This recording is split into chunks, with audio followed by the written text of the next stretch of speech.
Hey, people! Transfers time community, and this is the big one, deadline day. This is going to go bold, and as you can see, we got to hear a new layup. So tell us here in the stream or in the video if you enjoy. Yeah, how are you, Breton? I mean, you said that this is going to go bold. I'm pretty sure deadline day is already going bold. We are in the midst of it, and I cannot keep up with all of the transfers, but I don't know. I mean, is this like possibly one of the more fun days of the footballing schedule? It's got to be, right? Yeah, definitely. Deadline day is the boldest day, one of the boldest, because the transfers happen, and we have final predictions finally. And I want to give a shout out to Joe Mafford first. Okay, Barca's going bold, dubbed by Linus, and everyone, put in the comments the transfers that you loved in the deadline day. We will answer everyone in that YouTube comment section. That any transfer, we will answer. So people go bold. And yeah, gotta go almost first. We got here, people. But yes, a lot of transfers we're talking here. And where would you want to start, Breton? Well, I don't know. I first want to know, Elton in the chat, please tell us, who do you think is going to be this surprise Barcelona transfer? Because that's actually a good place we can start. It looks like they're starting to actually get some progress on the offloading that needs to happen in order to bring in more. I don't know about Bernardo. I don't know. I don't think Bernardo. I saw that Fabrizio post, but Bernardo, I ain't gonna lie. I have inside sources that he wants Barca. And I can say that on stream confidently right now. He wants Barca. Bernardo Silva wants Barca. Okay? I know he said City, all due respect. But if Barca pay up what it has to happen, I think it might happen. But maybe not now. January. Let's see. Okay. Well, I think it all comes down to, would Bernardo Silva rather play with Erling Haaland or with Robert Lewandowski at the moment? Because both of them are going bold, but Erling Haaland is setting records alight. And he's making, I think, pretty much every person that doubted that man, making them look absolutely sheepish. Oh, did you just name drop him? Oh, man, you just doxed the guy. Horrible. It's valid. It's valid. It's absolutely valid. But when it comes down to it, it's Erling Haaland, and let's see. He's only how many games in? 5 games in, and he's got 9 goals. He's the fastest to 9 goals. He's got 8 goals. His first 8 goals he did with only 100 touches of the football. Okay, that is ridiculous. He averages literally like 12, 13 touches per goal in the Premier League. I mean, this guy is sort of making the Premier League, careful, look like a farmer's league. It's pretty insane. So Haaland is doing exactly that. But look at the team. You got De Bruyne. You got Foden looking better. That was my biggest prediction. Foden this season with Haaland being so much better. And again, I think England in the World Cup will see something happen. And yes, we're mentioning City fast. I was quite surprised with Akanji. I was very surprised with Akanji. And I legitimately thought City were going to eye up for Gvardiol. For me, Gvardiol still being available. Great job to RB Leipzig for keeping Christopher Nkunku and keeping Gvardiol. These are 2 players that every top team in Europe definitely 100% wants. So big up on them, and I think that makes them title contenders. But yeah, Bayern ridiculous.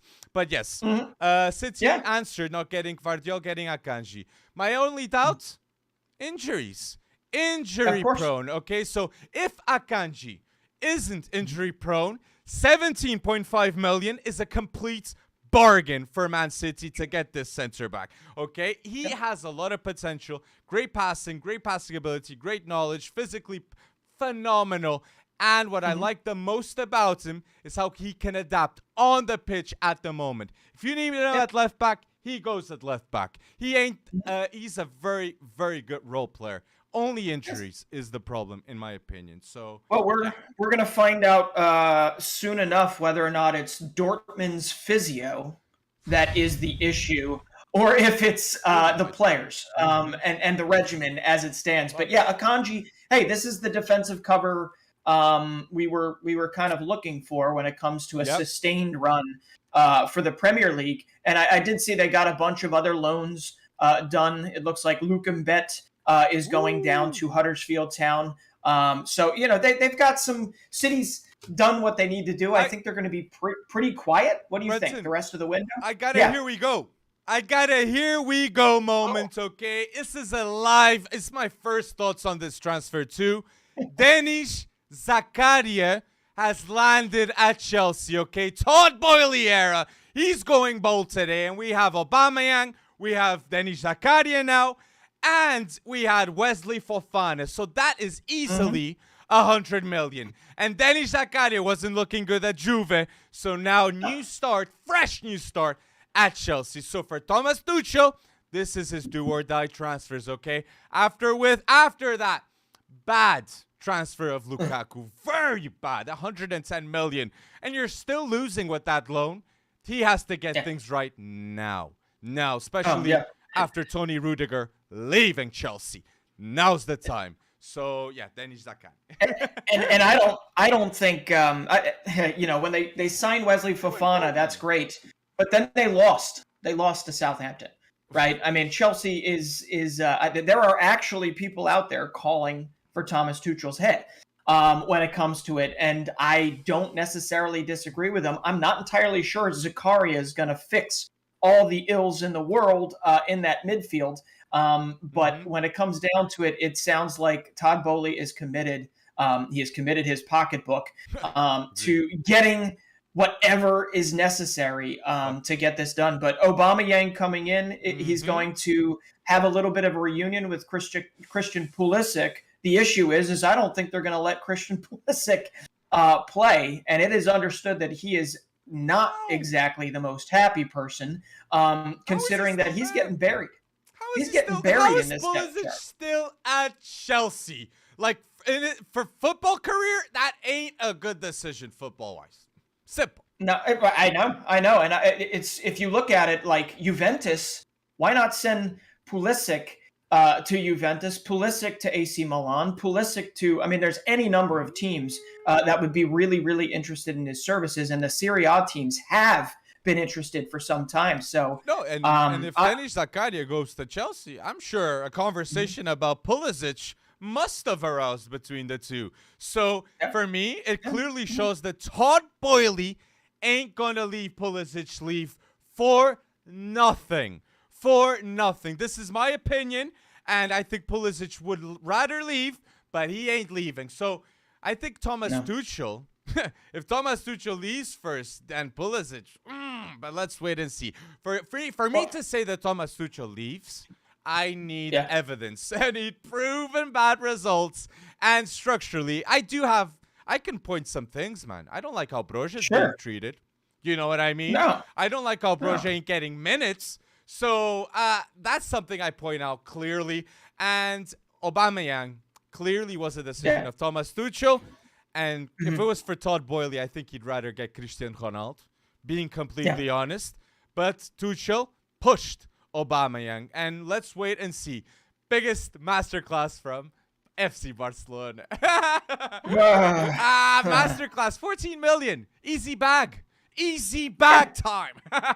Well, and Marcus Alonso is going the opposite direction, right? Yes, Alonso. Love it, man. So, what a deal. Marcus Alonso is going to look so good with Xavi. So good. I can already see it. Bellerin and Marcos Alonso rejuvenated careers. Bellerin, for sure, I really believe he's going to be great.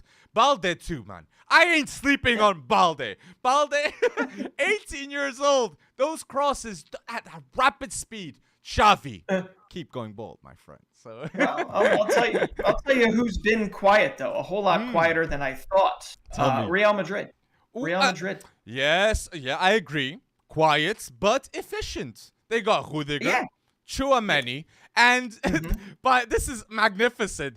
They must have profited this transfer window, Real Madrid, because they let Casemiro go, they let Borja Mayoral go, and they left heavy contracts of Bale, Marcelo, and Isco go. Yeah. So I am sure the Bills are very nice at Real Madrid, and they still get Tchouaméni and Rudiger coming in. A positive transfer window. Again, Florentino Perez showing how you do business. And do business with your finger on the pulse of the future. True. Well in advance.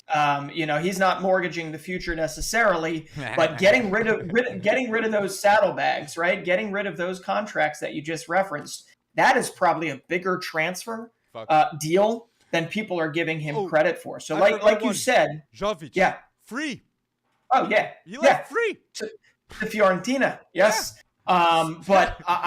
Great moves in La Liga. It sounds like everybody else is catching up as it stands. But we got Elmer Escobar. We got here a super chat. Our first super chat here. Thank you to everyone that sends us a super chat, and we will for sure comment on your transfer. So here we got Elmer Escobar TV. Ai meu, adoro-te, pá. Thoughts on Draxler to Benfica. So you're giving me a reason, my friend, to talk about Benfica. You adoro isso, pá. I love to see that. So I want to start. Draxler is a great transfer, my friend, to Benfica. I legitimately think Roger Schmidt had a proper talk with Draxler. And I want to say this. Who had a beautiful season with Schmidt at PSV? Mario Götze. I fully expect Draxler to have a similar season with Roger Schmidt at Benfica. Look at Neres. David Neres is completely different right now. He is legitimately not a world-class player, but a great player. And I'm sure everyone in the Champions League, Benfica, Juve, everybody's going to talk about Neres after that game. Enzo Fernandes, we already know. We already see news here in Portugal, Breton, of Enzo going to Liverpool, Enzo going Real, Enzo going everywhere. So Enzo has arrived, and it's been a bomb here. So, I want to say Draxler and Brooks. We have, this is the perfect live stream for you to ask this, because we got here now U.S. men's national team expert, my favorite expert. So, how's Brooks, center back? He decided over another center back. I'm gonna put in the chat who got declined by Benfica, but he decided on Brooks. Yeah, well, it's a phenomenal move. I mean, he was at Wolfsburg for several years now, and easily one of the better defenders and more consistent defenders in the Bundesliga, and formed a phenomenal partnership with Maxence Lacroix at Wolfsburg. And I think he had decided relatively early on that he wanted another challenge. But you know what kind of froze him out, John Anthony Brooks? What kind of froze him out was his national team situation. He was not getting called in by Berhalter. We still don't know exactly why. After initial World Cup qualifiers, he wasn't getting called in. But I'll tell you what, he's strong. He's faster than people give him credit for. And he is I'd say one of the top in the Bundesliga, or was one of the top in the Bundesliga, with like line-breaking passes. He's pretty good on the ball. I think he's going to be phenomenal at Benfica. It's just, who do you think he's going to pair with? Who is he going to drop? I think when Lucas Vrisim comes back, boom, he starts, definitely. And I'm very impressed with Morato. I want to give but obviously Otamendi starts 100%. I want to put that out there, because I ain't putting tape on Otamendi benching. Never, okay? Recently, no. So Otamendi starts, in my opinion. Lucas Vrisim. And I think, honestly, Breton, he's on the bench. At least to start. And Morato plays. And I want to give a shout-out to, for me, I've mentioned this kid to you more in private, and I did say it in a couple of podcasts, António Silva. António Silva, this center back at Benfica, will for sure be mentioned a lot in the future. This is a world-class potential center back made in Seychelles at Benfica. 18 years old, and I've been watching this kid for 3 years, and I can guarantee you He's one of the best 18-year-olds at center back right now in the world. Yeah. Antonio Silva. Okay. So, yeah, trust. So, and he's already started for Benfica. Clean sheet. So, yeah. There you go. But, yeah, we got transfers here. We Benfica is as Portuguese football now is growing as it's a good talk. well, it looks like it's going to be Benfica's title to lose. Porto lost the other day, right? Porto lost, Sporting lost. Yeah, but Porto's going to be there. Porto. Porto. I ain't They sleeping. will, But say so. That was a weird. Braga, though. I want to give a shout out to Braga, and I get here Guilherme Coelho here in the chat. Mention things in the chat, people, so we react. Transfers that you want us to talk about. Benza, he's going bold, man, with those stats, okay? And I got to say, instant impact. And for a team, Braga is looking really nice, man. And a title contender, as it seems. With Orta staying. But I wanted to say, we're mentioning Brooks, U.S. men's national team. Dest to AC Milan. I am so happy about this. Another Maldini masterclass. And I am sure Dest is going to look so much better at Milan than at Barcelona. Tonali, Theo, Tomori. So much youth around Dest and quality defense. You got Theo. You got Tomori. You got Mike Magnan. And I'm missing out someone, and you got tested right back. They also brought in a young now Bundesliga. They brought him in from Schalke for 5 million euros. Malik Thiaw, big raw center back that I think they're looking at and saying, I think we can do a little Pierre Kalulu type of situation with Thiaw. But they also just brought in a defensive midfielder that I'm really, really high on. Astor Vranks. Also from Wolfsburg. So they brought him in on loan, which is really, really interesting. So Milan is doing pretty solid business, especially if you're trying to appeal to the FC Wonderkid crowd, because all of these guys are just making them younger and younger and younger. Thiaw, Vranks, Origi still has barely even seen the field. I know he's not a Wonderkid. And Dest, man. Dest is going to give Calabria a run for his money on that right back, but I think he's not going to start as many games as he expects because Calabria has been a very vital part of AC Milan moving forward. But I don't know. You got to like what they're doing, especially when you compare it to, I don't know, they've been more active than most of the Serie A clubs, except maybe it's not just Sassuolo? Like Napoli with Kvisha, though. For me, the two best transfers the transfers that I'm most admiring and loving, and for me the boldest in Serie A, at least to start, is Charles de Ketelaere to AC Milan and is Kvisha. Help me out. Just call it Kvaradana. Kvaradana is what he goes by, but it's a Napoli. Kowicha Kvaratskhelia. And that man is going bold. That name is bold, and he's going bold. So he's got to go with his right foot, left foot header. Very complete. One of the best dribblers, I have to say, in world of football at a young age.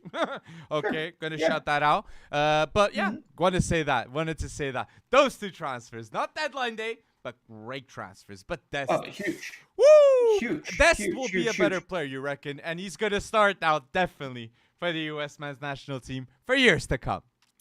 Yeah, I think he's incredibly bummed that it did not work out at Barcelona. I think he did everything he could to get into Xavi's, best graces. But when all is said and done, I guess Xavi would rather have Hector Bellerin as his backup back. No, starting. I think starts. You think starting? I think Bellerin will start at the end of the season. Should have stuck with Dest. No, whatever. I think Bellerin will be better than Dest at at Barcelona. At the top, at the beginning, yes, but no. I just think, Serginho Dest, I think, was building a house in Barca. I think it was actually at Sitges, which is a beautiful beach town near Barcelona. And when all is said and done, I think he did absolutely everything he could to figure out how to stay at Barca. But hey, AC Milan, you're right. Really, this is such a weird time, right? Because we're 3 months away from the World Cup, and you have to be playing. He can't get frozen out at Barca. He does not have that leash to be sitting on the bench, and that's why it's so tough to again stomach a Christian Pulisic sitting on the bench somewhere when he absolutely needs to be playing. And that's why I think there could be a sneaky type of deadline day. But anyway, I like what AC Milan is doing, and they've started the season pretty well. And I don't even think that they've really played anywhere close to their best football. But the rest of Serie A, I mean, I don't know. Have you seen? I saw maybe Robin Gosens leaving Inter. Pelotti to Roma, which is great. Obviously, Dybala's already working out. You know, my guy Mourinho's making moves. Everybody's sleeping, but I ain't sleeping on that draw against Juve. And Mourinho is getting those results, the stepping, consistent results, the unity of that team. Lorenzo Pellegrini is one of the best players in Serie A. Must be mentioned more. And Mourinho, he's doing something, crafting something. So let's wait and see what Roma do. And I just want to answer here a quick comment here of, as a Leicester City fan, I am so happy that Fofana left. What is your opinion on that transfer? See so short. So I'm going to, look, this is the first thing I got to say. Leicester City masterclass, okay? Because Fofana renewed this summer with Leicester. And why did Leicester renew the contract with Fofana? Because they will never get a better situation to renew Wesley Fofana's contract than after that ACL injury. They got that done. They locked him up until 2027, and that's why Chelsea have to pay 70 million now and 15 million on add-ons. 85 million. That's why. Leicester masterclass, and if I was a Leicester fan too, my friend, I wouldn't be unhappy about this transfer too. I think the only negative of it is they would have probably liked it, especially Brendan Rodgers would have probably liked it to have been done earlier in the window so they could spend some of that cash, because I think the only person they brought in really so far is Wout Faes, another center back with some sideshow Bob hair. So I honestly think that that's the only negative coming from Fofana leaving this late. But when it came down to it, Fofana pulled a page out of Anthony's book at Ajax, to where he basically just kind of put his arms together and said, I don't want to play until you trade me or until you sell me. And that's what Anthony's doing. And guess what? Over at Ajax, guess who else is going to be doing that soon? Edson Alvarez. That's right, sir. That's right. I know I'm going off on tangents Big here. Money. But Edson Alvarez is another Todd Bowley target, right? Ajax is it's minted. Chelsea. Oh, my days, man. You got Anthony. You got Lisandro Martinez. Edson Alvarez now. Oh, my days. Like, they better hope they can sign players. Yeah. I think the intent, though, is when you sell Anthony for 100, you sell Lisandro for 65, 70, is that, you're a selling club, I guess. But ultimately, I mean, they only have so many people that are absolutely ready within the academy to kind of step up. I know Kenneth Taylor's a great talent. He plays. Right, exactly. I know. But when it comes down to it, they're now dipping into kind of the resale market, right? They're going to try and bring Ziyech back, is what we're looking at, right? I like that. They brought in Florian Grilic on a free, who actually is more of an industrious DM that should fill the gap. And it's but they're rejuvenate careers like Haller type beats. It's true. It's true. But it also flies in the face of what we all look at Ajax as that that U23 factory that we want to see them just given chances. But I think they're moving into a little bit more of a different kind of phase when it comes to Ajax. I'm not going to say age is just a number, because we clearly do give emphasis to under 23 players. But I'm going to say, I think the fact that Daley Blind performs the way he does, the fact that Tadic, we saw a huge improvement after he came to Ajax. I surely think if I was a player in bad form and I was at high level at 28, 29, I would fully consider Ajax to rejuvenate my career. And Haller thought, he's not that old, but he thought like that. And now I see Ocampo thinking like that. And maybe Donny will go back to Ajax. You never know. We never know. 100% should. 100% should. And if he doesn't, he's going to land at one of two places. PSV Eindhoven looks absolutely ridiculous this season so far, and they look absolutely in the Eredivisie. In the Eredivisie, Xavi Simons, everybody, how ridiculous has he been to start this season? I think he's the fastest to 6 goals. I think he has 6 Eredivisie goals. I'm pretty sure, right? Flop Is comments? that right? What? Say what? Flop comments and overrated? So many comments this kid got. That he was overrated, he wasn't good. Raiola knew. Rest in peace, Raiola. He knew that Xavi Simons was a complete baller, and that's why he went from Barca to PSG. Just like you saw Neymar, man. Okay, that was a Neymar-type move, okay, in terms of starts him. So, yeah, man, Xavi Simons. And Gakpo has been absolutely ridiculous. If PSV holds on to Cody Gakpo, I don't know. That's a coup in and of itself because he was tied to who? Arsenal. Mm-hmm. Who else wanted Gakpo? Come on, help me out. United. I think Newcastle. Yes. Newcastle was sniffing around him for a while. But yeah. Happy that Newcastle went for Isaac instead of Cody Gakpo. I think it just matches the Newcastle fandom, the Newcastle style of play, that ruthless, that physical style of play, and he showed, okay, against Liverpool. That he can score in big matches, and I fully expect Isaac to get a hat-trick. That is not surprising if he does that this season in the Prem. And, yeah, I really like that. 17 million is what Newcastle had to pay in any scenario for a striker like Isaac at Isaac's age. So, Newcastle went bold the right way with Eddie Howe, Isaac. Top 10, definitely. And he almost had a brace, right? He almost had a brace. He actually scored it, had one called back, and then we don't need to talk about that whole Newcastle 8 minutes instead of 5 minutes. Fabio Carvalho getting his second in 2 games since his birthday. Portugal, we got the best talents. He arrived in London, okay, when he was a teenager. He conquered London, and now he's conquering Liverpool, as it seems. The new Coutinho. I've seen those comments about Fabio Carvalho at 19. I like that. Creativity-wise, he still hasn't shown a lot, which I think he will with more minutes. And I got to give a shout-out to see the development of Harvey Elliott in our eyes, okay? He's playing more, but he's developing more with those minutes. But for me, I still think they got Artur Mel. They could have got him better, in my opinion. They could have got him better. But Artur Mel could...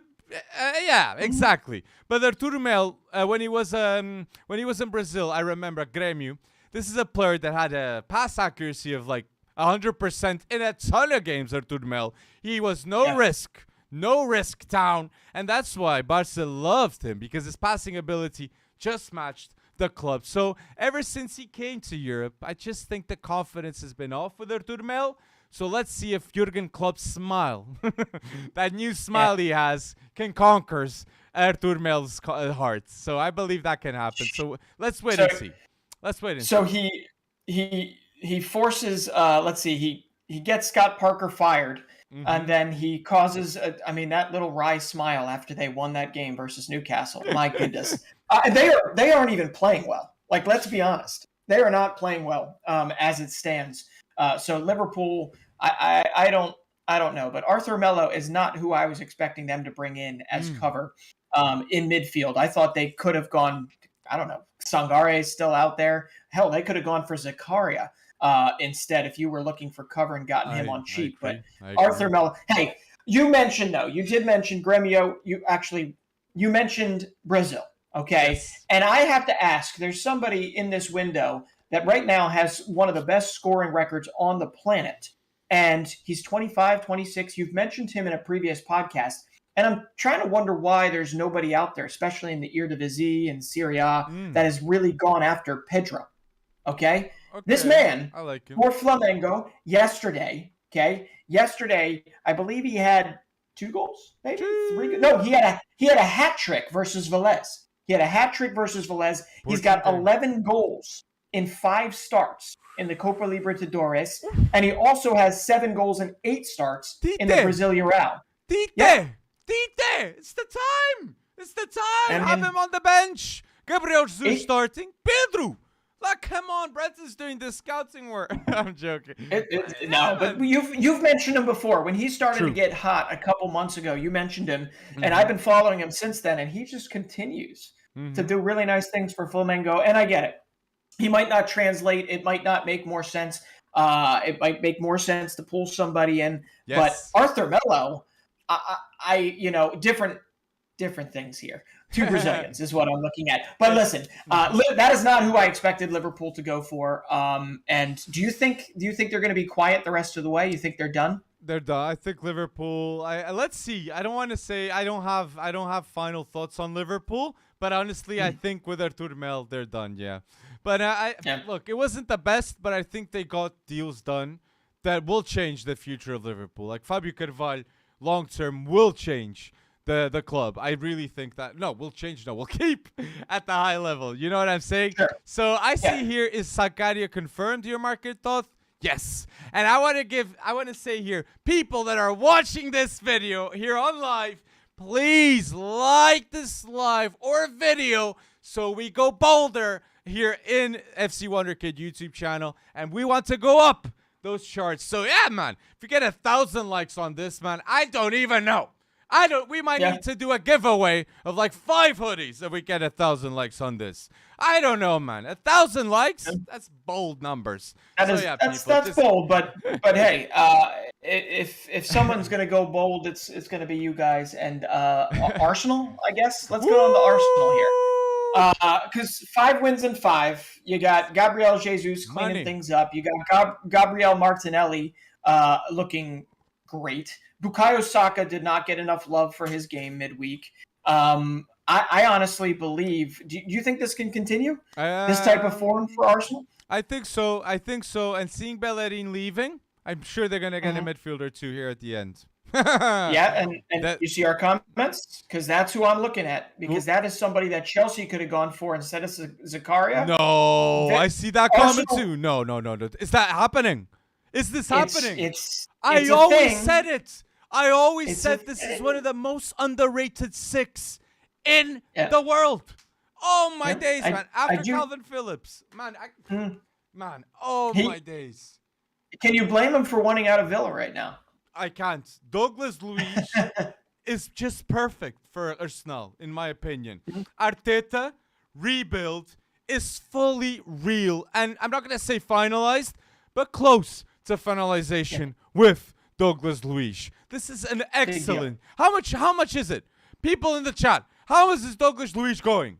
Like, is this confirmed? I'm gonna go to Twitter. It's definitely not confirmed yet, but it has been talked about pretty much all day as somebody that he definitely wants it. Fekir, Fekir to Barca. Yeah. What? Yeah. Fekir to Barca. 7 players now have signed for Barca. Marcos Alonso, Bellerin, and now Fekir, man. Fekir's gonna look better with Xavi. Another player, just like Christensen now, man. Shout out to Christensen. Jeez. Great, man. Great now with Xavi. Fuck. In my opinion. I mean, Fekir, though? Is that really what you need? Look, I'm not gonna hate. I'm not gonna hate on this. Start Gavi. Have Fekir. Let's be honest. Xavi could do anything right now, and you'd eat it up. Is that correct? Depending on what. If it's a player that I think doesn't match Xavi's style of play, I will say it on the dot. No, for real, bro. I'm a little bummed for Bettis, man. But Bettis I don't say one player. I don't say one player that came in that I'd say no, that doesn't match Xavi's style of play. I think Conde, great player with Xavi. Alonso, Bellerin will be. Lewandowski is gonna be better than he was at Bayern, now at Barcelona. I'm gonna say that this season I'm very excited to see Lewandowski at Barca. I really think he's just enjoying the process. You can see the smile on Lewandowski's face with Xavi, and who can blame him when you're next to Fati, coming off the bench sometimes just to go bold. Rafinha and Ousmane Dembele, world-class player at Barca. No debating on that. Should start for France too. I'll give Rafinha his dues too. Rafinha was absolutely dangerous in that match. So and that Lewandowski back heel Backhill goal was unbelievable. Beautiful. Leva, so confident, man. Xavi's an overrated as a coach. Vicente Santa says over here. Cap. In my opinion, cap. Yeah. In my opinion, that's cap. Okay, because Xavi will show that his development with players is absolutely great. Absolutely great. Okay. But also, I can understand maybe where he's coming from. I think there's a lot getting pulled forward right now.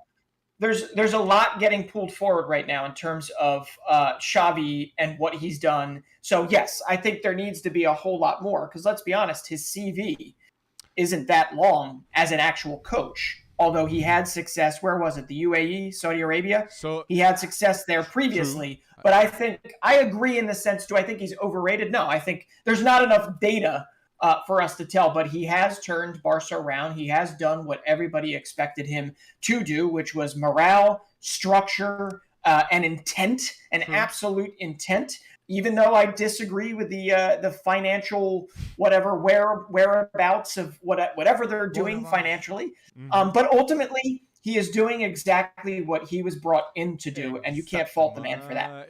He's there to win Champions League, which he'll do maybe. He'll do maybe. I definitely think Barca will be Champions League contenders this season. I'm hyping them up to this extent. And I love it. I love how the team's playing. I love the confidence that Xavi's giving to the players. And I'm going to say this too. Xavi in one transfer window, two, counting the January transfer window, Laporta and Xavi managed to match Real Madrid, okay? Seven transfers maybe. This summer, they have 6 already done. That is bold numbers. And not one of those transfers I criticize. I only have praise for all of them. Christensen, Conde, Lewandowski, Rafinha, all beautiful transfers, okay? Kessié, okay, but good one. Coming off the bench. You do know that. But you do know that when all is said and done, probably like 33% of those are going to be considered good. Right? We just don't know which 33%. But when you say good, I don't know. I think, yes, Conde, obviously, high praise. Conde, Ronaldo Araújo, that's sorted. Sure. But I think Christensen, yes, he won't be a great player or seen for years, but like I'll say, he'll be seen as a better player than Langley. Okay, and that for Barca fans. I'm not going to say that's difficult, but I have to praise, this is the last thing about Barca, you'll hear me, that I brag about the ins, but the outs of Barca was a masterclass too, in my opinion. Clearing with transfers and that salary bill was very heavy, with Martin Braithwaite going, Aubameyang going, Riqui Puig going, Umtiti going, Mingueza going, Trincão going, Langley going, Neto going, and the heaviest of them all, Coutinho going. So Laporta has managed to put the salary bill very much better with the players he's brought in. A better path. Yeah, exactly. So thank God Lewandowski's one of the highest paid, and not Coutinho. But while we're here, let's give a little love to Riqui Puig. He's he hit a goal the other day. He hit a goal recently that was phenomenal, and he had a worldly of an assist to Chicharito earlier on. But no, it's just nice to see Riqui Puig happy and playing football the way he was intended to. True. But ultimately, hey, we're talking a lot about Barca, and I understand you can't make promises that you can't keep, because I know you love to talk about Barca. But listen, we haven't really talked about it. I know we spent some of the podcast recently talking about Antony, but Antony is done. He is in the door at Manchester United today. Even some were saying, is he going to wind up on the bench? Is he going to wind up in the squad? And some, no, he's not. He's not there. They're playing. Who are they playing soon? I forget who they're playing. Who are they playing in the next 45 minutes, 30 minutes? They're going to play. Come on. Do I really have to go to my phone for this? No. It's Leicester. Leicester City. Okay. Sorry. So they've got Leicester. It looks like Ronaldo's on the bench too. But Antony, 95 million euros in the door. And now we are starting to see what we should expect to see. These are much smaller, but they all add up. Hannibal Mejbri, on loan, Birmingham City. not going to get his chance this year. Probably understandably so. Not really going to get his chance to learn from Casemiro either, which kind of sucks. James Garner, more in line, is likely on his way to where? Everton for 15 to 20 million pounds, which also kind of stinks because Casemiro could have taught that man a lot, right? So what other outgoings do we expect to see from United, or is it really just incomings? I mean, they still haven't addressed the striker position. Right? I agree. And Luke Shaw has to be worried, in my opinion. Malacia is every day I hear Man United fans saying, Malacia, 15 million, one of the biggest bargains. And I got to agree with that. Fuck, that is a bargain. Yeah. And Luke Shaw, watch out with Malacia, in my opinion. And yeah, I have to say, okay, Dalot, big up to Dalot. I want to praise Dalot now. And I'm going to say, Lisandro Martinez, thank you. Okay, for helping Dalot. You are the teammate he needed at Man United, and he will only get better. And for the Portuguese national team, continua Dalot. So I want to say that Dalot's playing extremely well, and I really think it's because of Martinez. But yes, Ronaldo benched, man. Ronaldo bench. I think the answer is clear. He wants to go, so yeah. Yeah, so bench him. I mean, it's already kind of started, but I think sneakily underneath everything, bringing in, and this is kind of a masterclass from Ten Hag if it was his doing, bringing in Martin Dubravka, who everybody kind of forgot at Newcastle United to give a little bit of internal competition to De Gea after those early mishaps, we'll call it. But Martin Dubravka, when he was actually at his best for Newcastle, he was pretty damn good. No, he's not going to be as good as... now I'm blanking on the goalkeeper for Newcastle United. No, but he's not. He's probably not going to be as good as De Gea. Nick Pope. Yeah, thank you, Nick Pope. But ultimately, I think that is kind of a nice little nudge to De Gea, saying, "Hey, you got to be at your best. You got to be at your best, please. Wake up, man." But it is.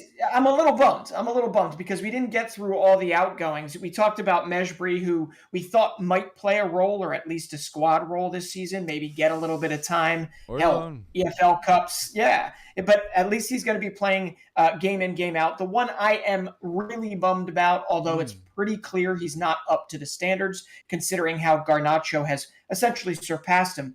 Amad Diallo. Amad Diallo is going to Sunderland in the Championship on loan. Do you know how much Amad Diallo cost them? 30 million. Yeah. Oh my days, that's true. But I think that's a slip number because Jadon Sancho came the same window. So not a lot of people were like, "Oh yeah, look at that deal." But yeah, I really have to agree with you, man. That was insane. 30 million and now on loan. And here we are. You probably remember the Sunderland fiasco that was, right? One of the worst teams, one of the worst seasons ever in Premier League history. Then there's the multiple relegations 2 years in a row. They've now fought their way back into the Championship, and now they're pulling in a guy like Amad Diallo on loan, who could maybe do some things in the Championship. But are you ready? This is where I'm going from the Wonderkid perspective. They also just pulled in on loan Edouard Michut from PSG. You remember his name? Because he won at the same time Xavi Simons was getting a little bit of time for PSG and Lyon. Michut got some time, and he's got an option to buy for, you ready for this? 5 million euros. That's it. 5 million euros. So Sunderland went from, fighting back from League One to potentially getting some more interested eyes on the Black Cats in the Championship. But no, I just had to mention that in the same breath because Amad Diallo and Edouard Michut as Sunderland players is not something I would have expected at all ever recently. So anyone else in the Premier League you are really interested? My last shout out I want to do over here is like Fulham. Yeah.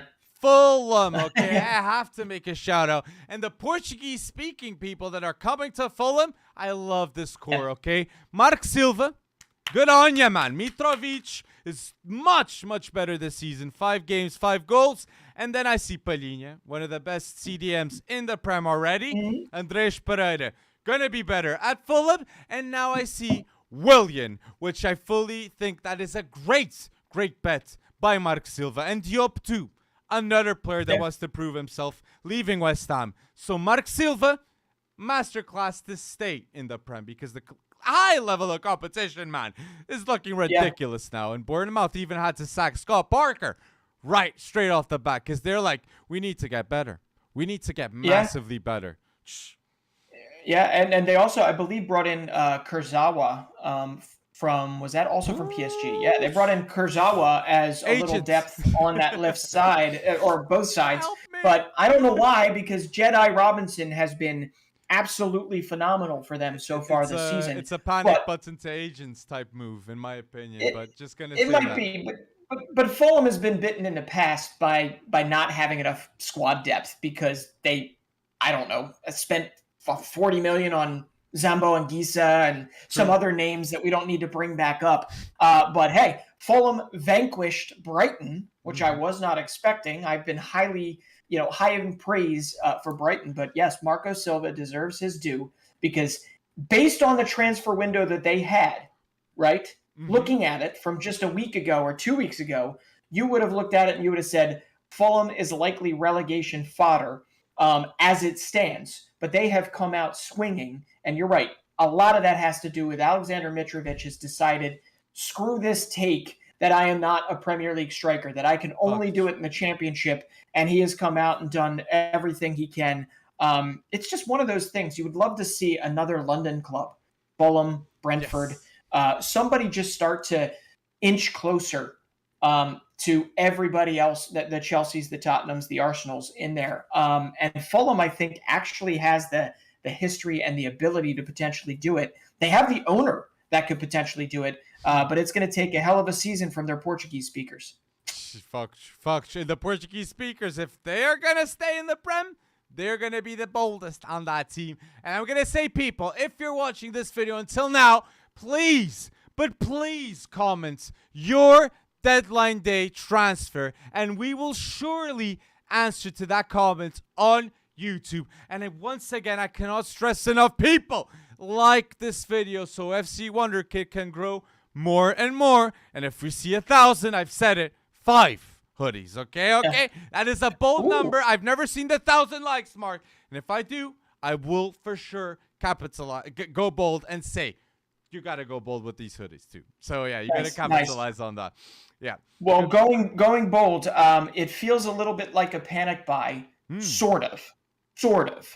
How do you feel about Lucas Paqueta to West Ham, of all places? I like that move, okay. I think Paqueta dreamt of the move to the Prem, and I think Arsenal really, really wanted Paqueta, and that's why I think staying in London, that was an easy decision for him.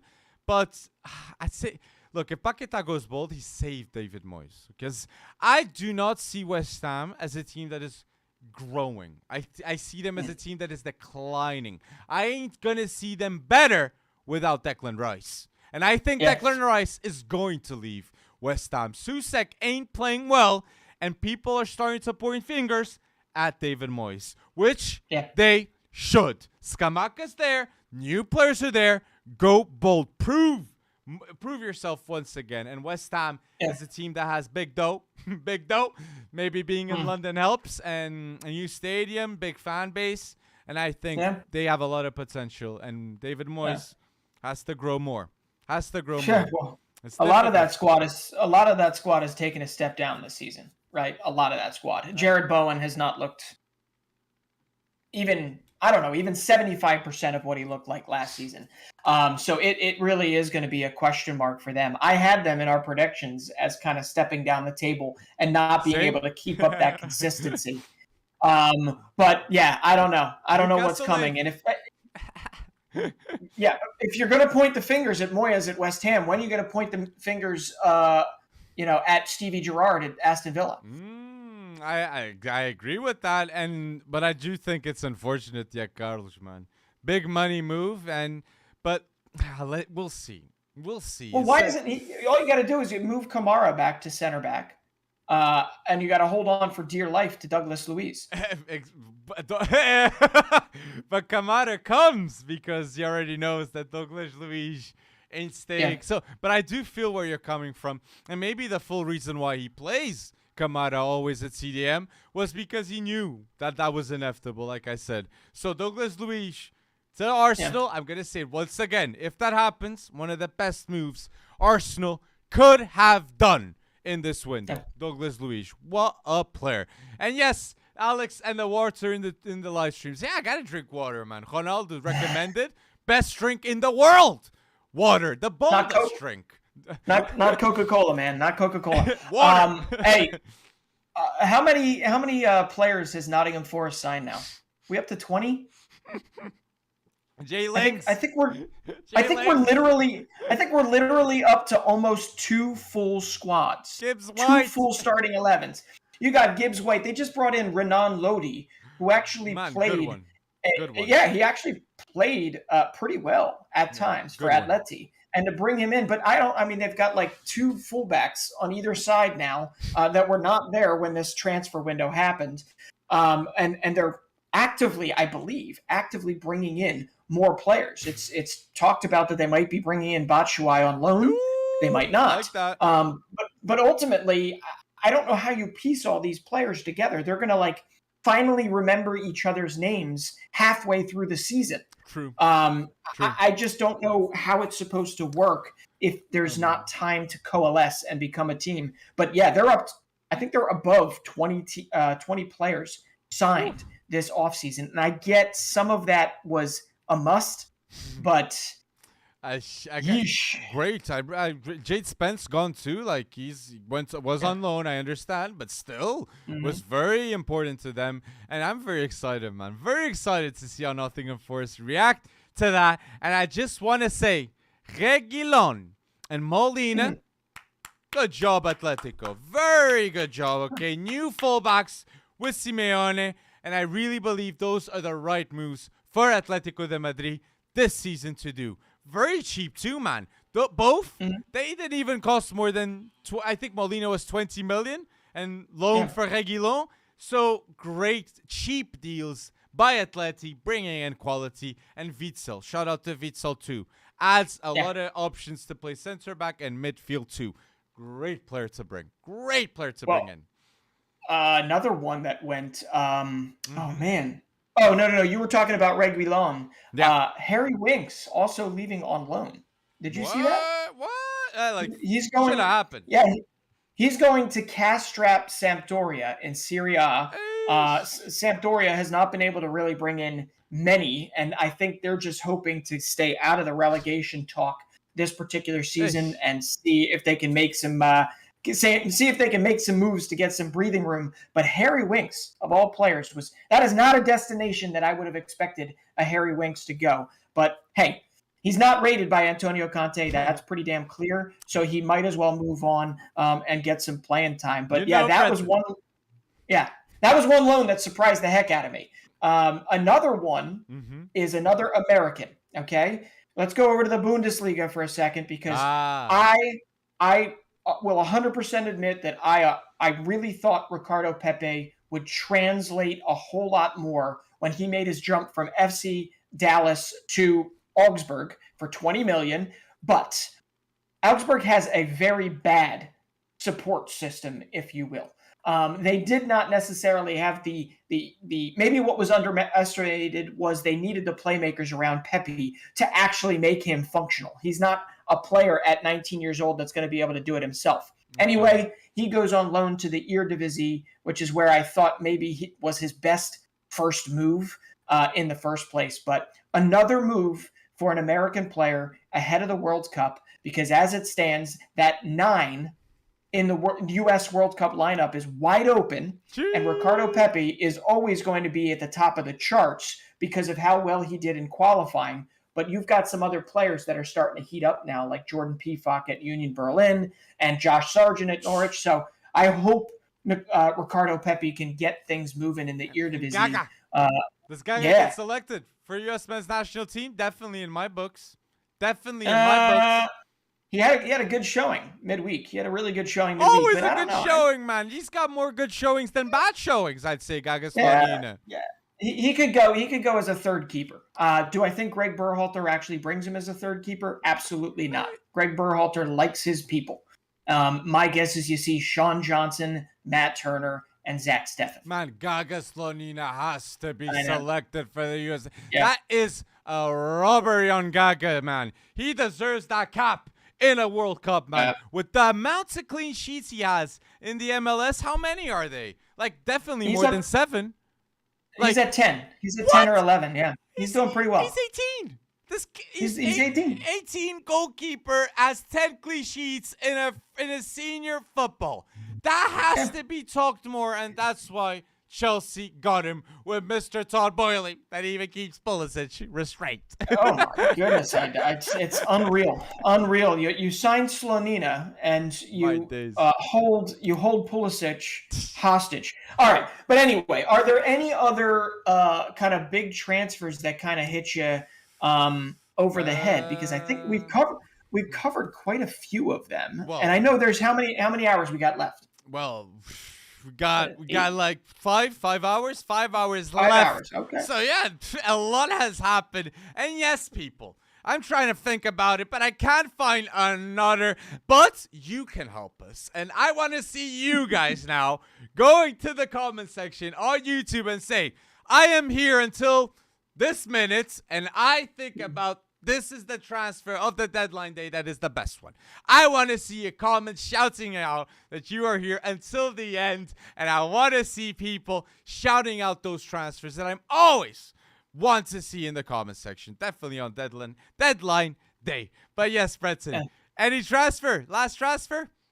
Well, no, I did want to ask you, how do you feel? How do you feel Aubameyang's going to do in Tuchel's setup at Chelsea? Like that. I think he's going to score definitely more than 10 Premier League goals. And I got to say this too.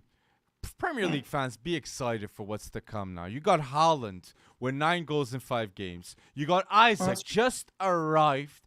And now, the amount of prolific strikers now. At the Mitrovic all of a sudden now. So what I got to say... Jesus! So all the fronts, we have a prolific striker, as it seems. So yeah, I think that's a good one too. And even we have Ivan Toney against Mitrovic. Panzer, who would you pick between those two? Put in the comments, Mitrovic or Toney. I go Mitro. I'm here since the start of the live. Guilherme Coelho. Obrigado. Obrigado. Estamos cá. Estamos cá, Guilherme Coelho. And if you want to be mentioned, watch the lives and the videos. Yeah. Yes. Well, we got 5 hours left, and I'm sure we're not going to see... there's no way it's going to be a sleepy next 4 or 5 hours. There's no way. And I'm here. Here I am. I'm lighting the incense. I'm saying the spells in my head. Christian Pulisic needs to go. Let him go, Todd Boehly. Let him go. Let him go. Because ultimately, I mean, unless you're going to resurrect the Aubameyang, Pulisic, dynamic that you had at one time at Borussia Dortmund, I just don't see it happening, man. He started Ziyech over Pulisic. It was absolutely laughable. It was laughable against Southampton. So I have issues right now. We got Dest out of Barcelona. Just let Christian Pulisic go. And if he winds up at Newcastle, I'm okay with that. Ooh, could you imagine him at Newcastle? Who isn't okay with going to Newcastle? Isaac up top, Pulisic. Man, I mean, come on, that'd be huge. I would be hyped up, man. And again, top 8 is coming to Newcastle in my books. Straight off the bat, Premier League predictions, people. Go check it out. We have that video on YouTube. Another video of FC Wonderkid. I think personally is slept, and Mehdi Saim agrees with you. Oh, no, doesn't. Ziyech is better than Pulisic. Yes. Whoa! No, I'm pretty sure they just lost 2-1 to Southampton, and they're only 2 games removed from losing 3-0. So Thomas Tuchel better figure things out. I don't know if Aubameyang fixes things, because you got to be able to supply to him, and he's still relying on who? I mean, his biggest assets are Cucurella and Reece James. Those are the biggest players in his teams, at this particular moment because Havertz isn't doing it for him. And who else? Mason Mount has not necessarily been Mason Mount. Yeah.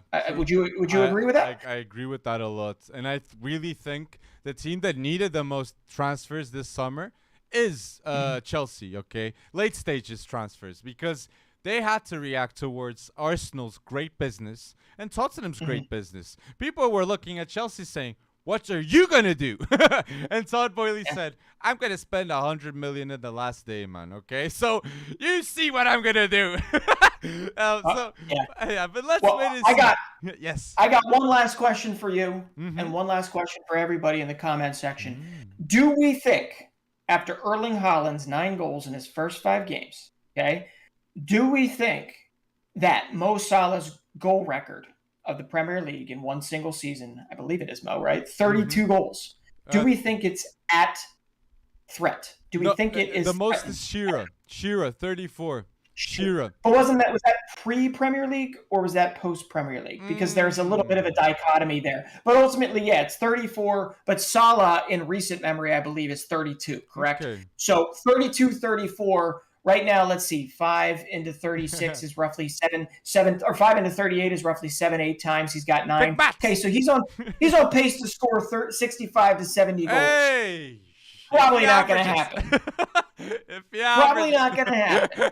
But do we think that Erling Haaland is going to break the single season record? I want it on paper. I want it right now. I think he can. Okay. And I think at Man City, we will see one season of Erling Haaland breaking the record of the most goals ever in the Premier League. You got that? And that I really got to say, that is fucked, in my opinion. And once again, man, Rory Jennings, please, if you comment football, do not comment bad on Haaland, man. Because this is a generational talent. And me and you, we've seen him since Molde. We know what we're talking about. And Haaland was always special wherever he had gone. So he has got that touch of brilliance. And now at City, he's going to bring that touch once again. And I want to say this. Thank you to everyone that is watching this live. And thank you for commenting that I'm sure you've already commented your favorite deadline day transfer.